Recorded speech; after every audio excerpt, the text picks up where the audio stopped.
Dear 11th class economics students, Assalamu alaikum. In this video lecture, we are going to discuss the concept and types of a variable. Students, a characteristic or phenomenon which is capable of being measured and which changes its value over time is called a variable. That is, a characteristic which changes its value over a period of time, and that change can be measured numerically by using some unit, is called a variable, such as prices, wages, number of units produced by a firm, etc. Thus, a variable refers to that quantity which is subject to change, that is, the value of a variable can increase or decrease over a period of time, and that change can be measured by some unit. For example, the height or weight of a person can change over a period of time, and the change in height or weight of a person can also be measured by using some unit. So if we measure the weight or height of a person, then the weight or height of that very person will be called a variable. Students, obviously, anything that varies or changes over time is taken as a variable. But in statistics, only that change of an object is taken as a variable which can be numerically expressed. For example, color of your hair may change over time. Is it a variable? No, not at all. Why? Because this change cannot be numerically expressed. On the other hand, if we take the income of persons, which also changes over time, but the change in income can be measured numerically. Like the change in my monthly income can be expressed numerically, say from rupees 10,000 to rupees 20,000, and hence income of a person is called a variable. So dear students, change in the value of variables is a quantitative change, that is a change which can be quantified or which can be measured numerically. Now coming to the types of variables. Students, a variable may be either discrete or continuous variable. Let us first discuss what is a discrete variable. Discrete variables are those variables that increase in jumps or in complete numbers. Discrete variables can vary only by finite jumps like 1, 2, 3, 4, etc., and cannot manifest every conceivable fractional value. That is, a discrete variable can take a value of a complete number, like a discrete variable can take the value of 1, it can take the value of 2, 3, etc. Or we can say that the value of a discrete variable jumps directly from value 1 to value 2 or to value 3 and so on. But it cannot take a fractional value, that is a value between 1 to 2, between 2 to 3, between 3 to 4, or we can say the value of 1.5, 2.3, 3.2, etc. So dear students, in simple words, we can say that the value of discrete variables are expressed in terms of complete numbers as 1, 2, 3, 4 and so on, and not continuous as between 1 to 2, between 2 to 3, 3 to 4 and so on. For example, the number of students in a class could be 1, it could be 10, it could be 15, 20, etc. But the number of students in a class cannot be 1.5, it cannot be 2.4, 10.3, 15.1, etc. So the number of students in a class can only take certain values such as 1, 2, 3 and so on. So here the number of students in a class is a discrete variable. Now coming to another important type of variable, which is continuous variable.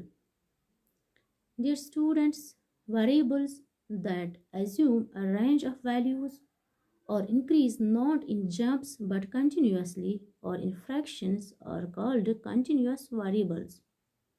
Continuous variables can take on an unlimited number of values between the lowest and highest point of measurement. So it means that a continuous variable is capable of manifesting every conceivable fractional value within the range of possibilities, such as the weight of persons, the height of persons, etc. In a continuous variable, the data are obtained by numerical measurements rather than counting.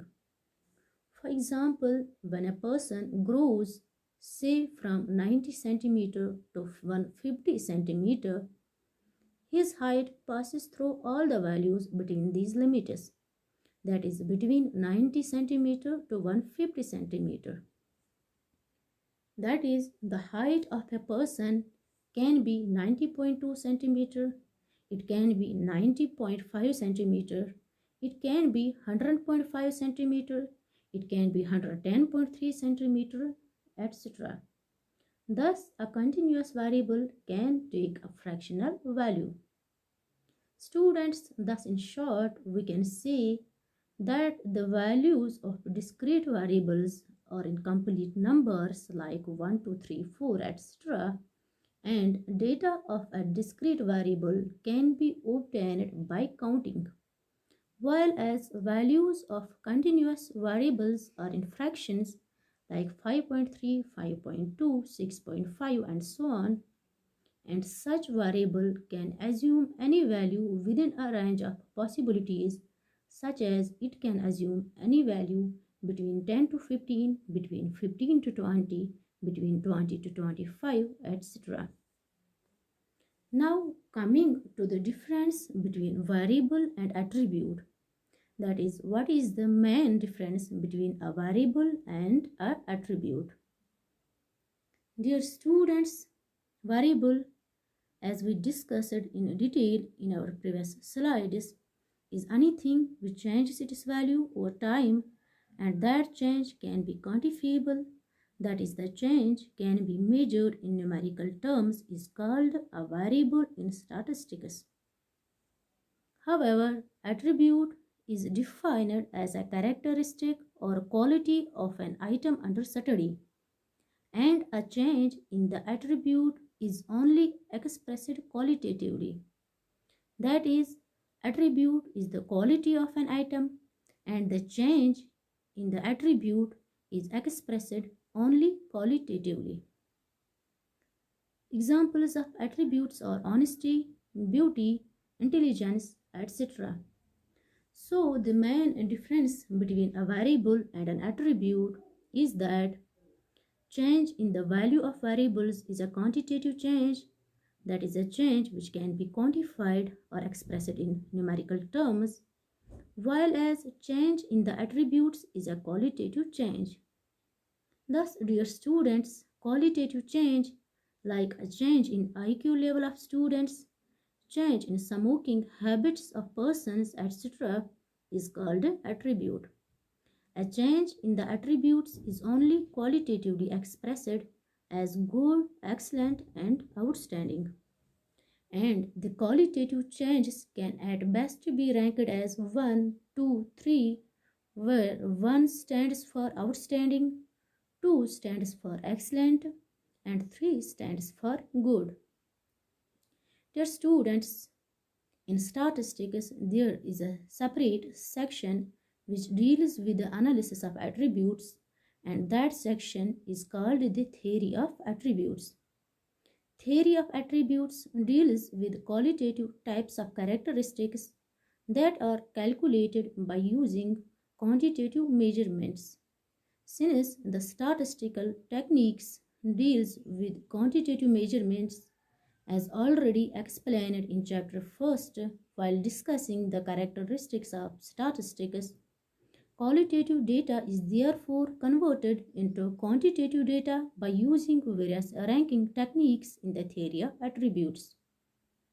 So, dear students, to conclude, we can say that in statistics, classifying data on the basis of attributes is known as qualitative classification of data, which is one of the important type of classification of data discussed in our previous lecture. Thank you.